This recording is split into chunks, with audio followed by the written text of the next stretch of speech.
السلام علیکم ورحمۃ اللہ وبرکاتہ۔ بسم اللہ الرحمن الرحیم۔ دوستو، دہلی کی جامع مسجد سے جو راستہ مٹیا محل اور چتلی قبر ہوتا ہوا دہلی دروازے کی طرف گیا ہے، وہاں ایک محلہ کلو خواص کی حویلی کے نام سے مشہور ہے۔ اس محلے سے روزانہ رات کا اندھیرا ہو جانے کے بعد ایک فقیر بہر آتا ہے اور جامع مسجد تک جاتا ہے، پھر وہاں سے واپس چلا آتا ہے۔ اس فقیر کا قد بہت لمبا ہے، جسم دبلا ہے، داڑھی چگی ہوئی اور سفید ہے، کلے پچکے ہوئے ہیں، آنکھوں سے معذور ہے، میلا پیوند لگا ہوا ایک پاجامہ ہے، ٹوٹی ہوئی جوتیاں جن کو لتھڑے کہنا چاہیے پیروں میں ہیں، کرتا بہت میلا ہے اور اس میں بھی 10-12 پیوند ہیں، سر پر پٹھے ہیں لیکن بال بہت الجھے ہوئے ہیں، پھٹی ہوئی ایک ٹوپی تالو پر رکھی ہے، فقیر کے ایک ہاتھ میں بانس کی اونچی سی لکڑی ہے اور ایک ہاتھ میں مٹی کا پیالہ ہے جس کا کنارہ ٹوٹا ہوا ہے۔ فقیر کے چہرے سے معلوم ہوتا ہے کہ وہ یا تو چنڈو پیتا ہے اور یا کئی مہینے کی بیماری کے بعد آج ہی اٹھا ہے، کیونکہ چہرے پر زردی چھائی ہوئی ہے۔ جب چلتا ہے تو دہنے پاؤں کو گھسیٹ کر قدم اٹھاتا ہے، شاید اسے کبھی فالج ہو گیا ہوگا۔ اس کی آواز بہت بلند اور بہت دردناک ہے جب وہ نہایت مایوس اور حسرت آمیز لہجے میں بلند آواز سے کہتا ہے، یا اللہ، ایک پیسہ کا آٹا دلوا دے، تو ہی دے گا، تو ہی دلوائے گا، ایک پیسہ کا آٹا دلوا دے تو بازار والے اور بازار کے قریب جتنے گھر ہیں ان کے رہنے والے اس آواز سے خود بخود متاثر ہو جاتے ہیں، اگرچہ ان میں سے سوائے 2-4 کے کوئی بھی واقف نہیں ہے کہ یہ فقیر کون ہے اور اس کی آواز میں اتنا درد کیوں ہے۔ بعض گھروں کی عورتیں تو یہ کہنے لگتی ہیں کہ شام ہوئی اور یہ منحوس آواز کانوں میں آئی، ہمارا تو کلیجہ پاش پاش ہو جاتا ہے جب یہ آواز سنتے ہیں۔ خبر نہیں کون فقیر ہے جو ہمیشہ رات کے وقت بھیک مانگنے نکلتا ہے، جن کو کبھی اس کی آواز نہیں آتی۔ فقیر جب کلو خواص کی حویلی سے بازار میں آتا ہے تو سیدھا جامع مسجد کی طرف سے لکڑی ٹیکتا ہوا اپنے دہنے مفلوج پاؤں کو کھینچتا ہوا ٹوٹے ہوئے لتھڑوں سے خاک اڑاتا ہوا ایسا ایسا چلا جاتا ہے۔ ایک ایک منٹ کے وقفے کے بعد اس کی زبان سے بس یہ صدا بلند ہوتی ہے، یا اللہ، ایک پیسہ کا آٹا دلوا دے، تو ہی دے گا، تو ہی دلوا دے گا، ایک پیسے کا آٹا دلوا دے۔ فقیر کسی دکان پر یا کسی شخص کے سامنے ٹھہرتا نہیں، سیدھا چلتا رہتا ہے۔ اگر کسی راگیر کو یا دکاندار کو رحم آ گیا اور اس نے فقیر کے پیالے میں پیسہ ڈال دیا یا آٹا اور کچھ کھانے کی چیز ڈال دی تو فقیر نے بس اتنا کہا، بھلا ہو بابا، خدا تم کو برا وقت نہ دکھائے، اور آگے بڑھ گیا۔ آنکھوں کی معذوری کی وجہ سے دیکھ نہیں سکتا کہ اس کو خیرات دینے والا کون تھا اور کون ہے۔ جامع مسجد سے واپسی کے وقت بھی یہی آواز لگاتا ہوا کلو خواص کی حویلی میں آ جاتا ہے۔ اس حویلی میں غریب مسلمانوں کے بہت سے الگ الگ چھوٹے چھوٹے مکان ہیں۔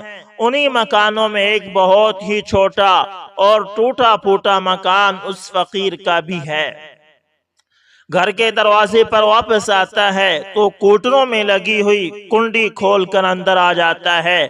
اس مکان میں صرف ایک دالان ہے اور ایک کوٹری ہے اور ایک پاخانہ ہے اور چھوٹا سا صحن ہے۔ دالان میں ایک ٹوٹی ہوئی چارپائی ہے اور فرش پر ایک پھٹا ہوا کمبل بچھا ہوا ہے۔ دلی والوں کو معلوم نہیں کہ یہ فقیر کون ہے، بس 2-4 جاننے والے جانتے ہیں کہ یہ بہادر شاہ بادشاہ کا حقیقی نواسہ ہے اور اس کا نام مرزا قمر سلطان ہے۔ غدر سے پہلے خوب جوان تھا اور قلعے میں اس کے حسن کی اور قدرانہ کی بڑی دھوم تھی۔ گھوڑے پر سوار ہو کر نکلتا تھا تو قلعہ کی عورتیں اور دہلی کے بازار والے راستے چلتے چلتے کھڑے ہو جاتے تھے اور اس کی خوبصورتی کو دیکھتے تھے اور سب لوگ جھک جھک کر سلام کرتے تھے۔ آج یہ وقت ہے کہ غدر 1857 کے انقلاب نے اور مسلمانوں کی سلطنت اور تہذیب کی بربادی نے اس کو بھکاری بنا دیا۔ گورنمنٹ نے 5 روپے ماہوار پینشن مقرر کی تھی، وہ بھی فضول خرچی کی وجہ سے بنیے کے ہاں رہن ہو گئی۔ اب رات کو گداگری کے لیے نکلتا ہے اور جو کچھ مل جاتا ہے اسے دونوں وقت کی گزر اوقات کر لیتا ہے۔ کسی نے پوچھا مرزا تم دن کو بہر کیوں نہیں آتے؟ شہزادہ قمر سلطان نے جواب دیا جن بازاروں میں میری اچھی صورت اور شاندار سواری کی دھوم مچا کرتی تھی ان بازاروں میں یہ بری صورت اور بری حالت لے کر دن کے وقت نکلتے ہوئے مجھے شرم آتی ہے، اس لیے رات کو نکلتا ہوں اور صرف خدا سے مانگتا ہوں اور اسی کے آگے ہاتھ پھیلاتا ہوں اور وہی مجھے دیتا ہے۔ پھر کسی نے کہا اور مرزا کیا افیم کی عادت بھی ہے؟ تو شہزادہ قمر سلطان جواب دیتا ہے کہ جی ہاں، بری صحبت کے سبب افیون کی عادت بھی پڑ گئی اور کبھی کبھی چنڈو بھی پی لیتا ہوں۔ پھر پوچھا گیا کہ غدر سے لے کر آج تک کیا کیا گزری، ذرا اس کا حال بھی تو سناؤ۔ تو قمر سلطان ایک ٹھنڈی سانس لے کر چپ ہو جاتا ہے اور کچھ دیر کے بعد کہتا ہے کچھ نہ پوچھو، خواب دیکھ رہا تھا، آنکھ کھل گئی، اب جاگ رہا ہوں اور وہ خواب پھر کبھی نظر نہیں آیا، نہ اس کے نظر آنے کی کوئی مجھے امید ہے۔ دوستو وہ سچ ہے کہ گدھا کو بادشاہ یا بادشاہ کو وہ گدھا کرتے۔ اللہ اکبر اللہ اکبر۔ دوستو اسی طرح بنو امیہ نے جب 132 ہجری میں شکست کھائی تو ایک نوجوان تھا عبد الرحمن بن معاویہ بن ولید بن عبد الملک، یہ دھکے کھاتا ہوا اندلس پہنچ گیا۔ اس کے بعد 137 ہجری میں وہاں اس نے ایک حکومت کی بنیاد رکھی جو پھر 700 سال تک چلی۔ اس کے خاندان نے کوئی 250 سال تک حکومت کی، پھر مختلف خاندان آتے گئے اور حکومت کرتے رہے۔ اسی حکومت کا ایک بادشاہ گزرا ہے منذر، اس کا اکلوتا بیٹا ولی عہد تھا۔ اس نے ایک یہودی کو قتل کر دیا کہ اس عدالت میں گیا، اس نے ورثاء کو منہ مانگے پیسے دے کر خون بہا ادا کر دیا اور جج نے فیصلہ ورثاء کے فیصلے لینے کے مطابق کر دیا۔ یہ عدالتی کاروائی صبح جب بادشاہ کے سامنے گئی، اس نے پڑھا، اپنے بیٹے کا فیصلہ پڑھا تو اس نے سب کے سامنے کہا کہ اس کیس کا فیصلہ سب کے سامنے دربار عام میں ہوگا۔ دربار عام ہوا، یہودی کے ورثاء بلائے گئے، اپنے خاندان کو بلایا گیا، عوام کو بلایا، خود منبر پر کھڑا ہوا اور کہا لوگو میں کسی کے لیے غلط سنت جاری نہیں کرنا چاہتا کہ بادشاہ کی اولاد حکومت کے تکبر میں رعایا کو قتل کرے اور مال کے زور پر اپنی جان بچائیں۔ میں یہ بری عادت اپنے پیچھے نہیں چھوڑنا چاہتا۔ بطور چیف جسٹس میں جج کے اس فیصلے کو کل عدم قرار دیتا ہوں، میں اس کے قتل کی سزا کو بحال کرتا ہوں۔ پھر کہا بیٹا یہ سزا میں ہی انجام دوں گا، مجھے پتا ہے تیرے بعد میں بھی زندہ نہیں رہ سکتا اور تیری ماں کو بھی بڑا دکھ ہوگا، لیکن مجھے تجھ سے زیادہ اللہ کا حکم پیارا ہے، اور تخت سے نیچے اتر کر اپنے ہاتھوں سے اپنے بیٹے کو قتل کر دیا اور پھر 2 ہفتے تک اس کو نیند نہیں آئی، چھتوں کو دیکھتا رہا اور 42 سال کی عمر میں خود بھی انتقال کر گیا۔ اللہ کے راستے کی حیرت انگیز کارگزاریوں میں یہ واقعہ لکھا گیا ہے۔ اللہ اکبر اللہ اکبر۔ ایسے بھی ہوتے ہیں انصاف پسند لوگ۔ اللہ اکبر اللہ اکبر۔ دوستو اسی طرح حضرت عمر بن خطاب رضی اللہ تعالی عنہ کا عہد خلافت ہے۔ عمر رضی اللہ تعالی عنہ کسی شخص سے ایک گھوڑا خریدتے ہیں اس شرط پر کہ پسند آ گیا تو رکھ لوں گا ورنہ واپس کر دوں گا۔ گھوڑا ایک سوار کو جانچنے کے لیے دیتے ہیں اور گھوڑا سواری میں چوٹ کھا کر لنگڑانے لگتا ہے۔ عمر رضی اللہ تعالی عنہ گھوڑا واپس کرنا چاہتے ہیں مگر مالک لینے سے انکار کرتا ہے۔ دونوں شریح بن حارث کو ثالث مقرر کرتے ہیں۔ شریح فیصلہ کرتے ہیں کہ جو گھوڑا خریدا ہے اسے رکھو یا جس حالت میں لیا تھا اسی حالت میں واپس کرو۔ عمر رضی اللہ تعالی عنہ فیصلہ ہی تسلیم نہیں کرتے بلکہ شریح کو کوفے کا جج بھی مقرر کر دیتے ہیں کہ ایسا دقیقہ رز، ذکی، طباع، حدیث اور فقہ کا ماہر اور بے خوف شخص ایسے ہی بلند منصب کا اہل ہو سکتا ہے۔ شریح اپنے اس منصب کی ذمہ داریوں کو اس خوبی، قابلیت اور دیانت کے ساتھ انجام دیتے ہیں کہ عبد المالک کے زمانے تک مسلسل 60 برس اس منصب پر فائز رہتے ہیں۔ اسلام کی تاریخ میں ان کا شمار سب سے بڑے قضاء میں ہوتا ہے۔ ان کے بعض فیصلوں پر تو اسلام کی تاریخ عدل بجا طور پر ناز کرتی ہے۔ دوستو اسی طرح حضرت علی رضی اللہ تعالی عنہ کا دور خلافت ہے۔ دارالخلافہ مدینہ سے کوفہ منتقل ہو چکا ہے۔ شورائے اسلامی مملکت کے چیف جسٹس ہیں امیر المومنین علی رضی اللہ تعالی عنہ، اور ایک یہودی کا تنازع ان کی عدالت میں پیش ہوتا ہے۔ امیر المومنین کی زرہ کہیں گر پڑی تھی اور اس یہودی کے ہاتھ لگ گئی تھی۔ امیر المومنین کو پتہ چلتا ہے تو اس سے زرہ کا مطالبہ کرتے ہیں مگر یہودی کہتا ہے کہ زرہ میری ہے، چنانچہ دینے سے انکار کر دیتا ہے۔ امیر المومنین عدالت کا دروازہ کھٹکھٹاتے ہیں۔ چیف جسٹس شریح فریقین کے بیان لیتے ہیں۔ یہودی اپنے بیان میں کہتا ہے کہ زرہ میری ہے اور اس کا سب سے بڑا ثبوت یہ ہے کہ میرے قبضے میں ہے۔ چیف جسٹس شریح امیر المومنین سے اپنے دعوے کی ثبوت میں گواہ پیش کرنے کو کہتے ہیں۔ وہ 2 گواہ پیش کرتے ہیں، حسن رضی اللہ تعالی عنہ اور قنبر رضی اللہ تعالی عنہ۔ چیف جسٹس شریح کہتے ہیں قنبر کی شہادت تو قبول کرتا ہوں لیکن حسن کی شہادت قابل قبول نہیں ہے۔ امیر المومنین حضرت علی رضی اللہ تعالی عنہ کہتے ہیں کہ آپ حسن رضی اللہ تعالی عنہ کی شہادت کو مسترد کرتے ہیں۔ کیا آپ رضی اللہ تعالی عنہ نے رسول اللہ صلی اللہ علیہ وسلم کا ارشاد نہیں سنا کہ حسن اور حسین جنتی نوجوانوں کے سردار ہیں؟ چیف جسٹس شریح کہتے ہیں کہ سنا ہے مگر میرے نزدیک باپ کے حق میں بیٹے کی شہادت معتبر نہیں۔ دوسرا شاہد نہ ہونے کی وجہ سے امیر المومنین کا دعویٰ خارج کر دیا جاتا ہے۔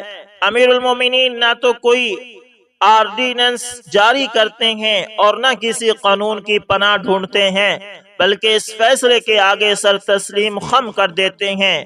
یہودی اس فیصلے سے بے حد متاثر ہوتا ہے۔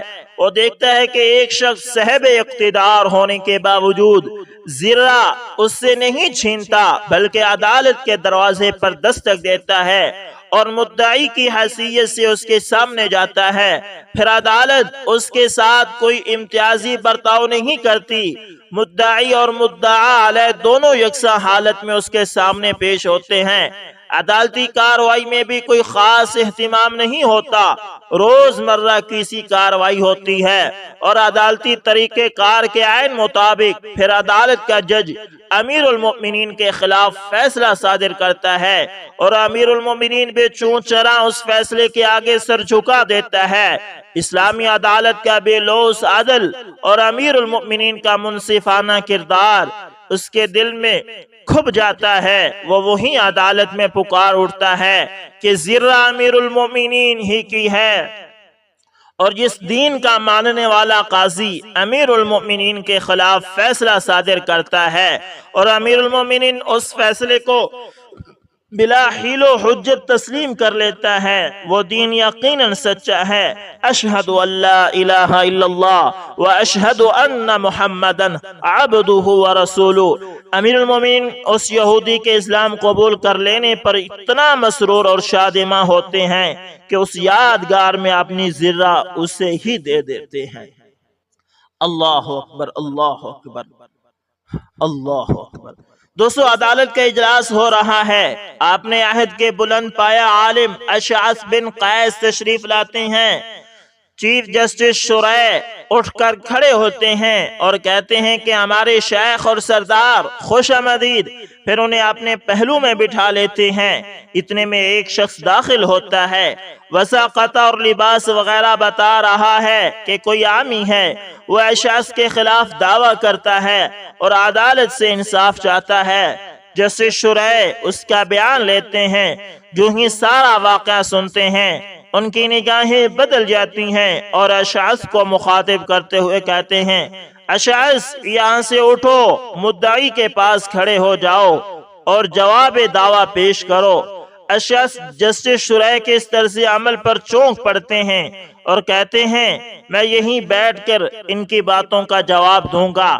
جسٹس شرعی کی باوقار اور بلند آواز عدالت میں گونجتی ہے، فوراً کھڑے ہو جاؤ ورنہ میں کسی کو حکم دے گا کہ وہ تمہیں اٹھا دے۔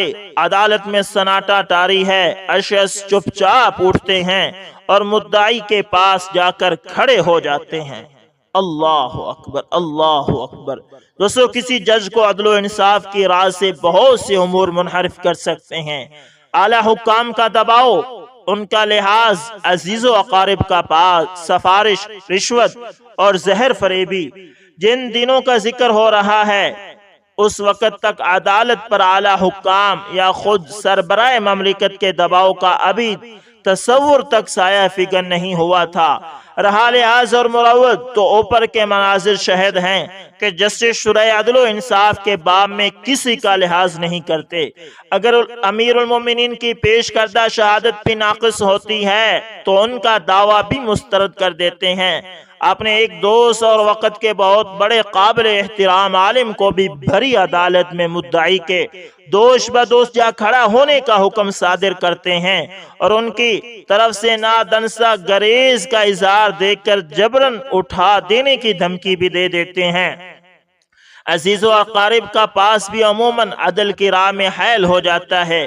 یہی وجہ ہے کہ آج ہمارے دور میں کوئی عادل جج کسی ایسے مقدمے کی سماعت نہیں کرتا جس کا تعلق اس کے اپنے عزیز و اقارب یا دوست احباب سے ہو۔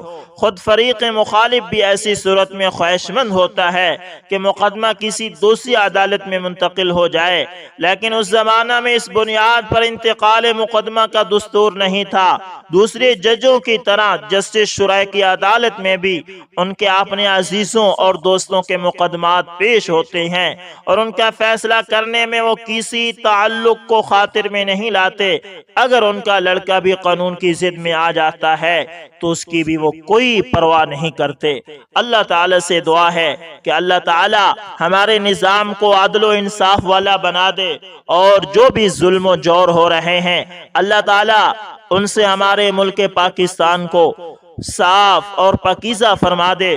دوستو معاشرے کی بقا تب ہی ہوتی ہے جب معاشرے کا نظام عدل پر کھڑا ہو۔ اگر امیروں کو چھوٹ دی جائے اور غریبوں کو پکڑا جائے، امیروں کے لیے تو عدالتیں راتوں کو بھی کھل جائیں اور غریبوں کے فیصلے سالوں سالوں تک لٹکے رہیں تو پھر عدالت غریبوں کے ساتھ ظلم کر رہی ہوتی ہے۔ انصاف کے معاملے میں سب کو برابر ہی کھڑا ہونے پڑتا ہے۔ تو امید کرتا ہوں آپ لوگوں کو ویڈیو اچھی لگی ہوگی۔ اگر ویڈیو پسند آئے تو دوستو لائک، شیئر اور کمنٹ لازمی کریں، اور اگر آپ ہمارے channel AS information T V پر دوستو نئے ہیں تو اس کو بھی لازمی سبسکرائب کریں اور ساتھ میں بیل کے نشان کو دبانا نہ بھولنا تاکہ ہر نئی ویڈیو کا نوٹیفیکیشن آپ لوگوں تک پہنچتا رہے۔ دوستو ملتے ہیں کسی نیکسٹ اچھی سی ویڈیو کے اندر، تب تک کے لیے اللہ حافظ۔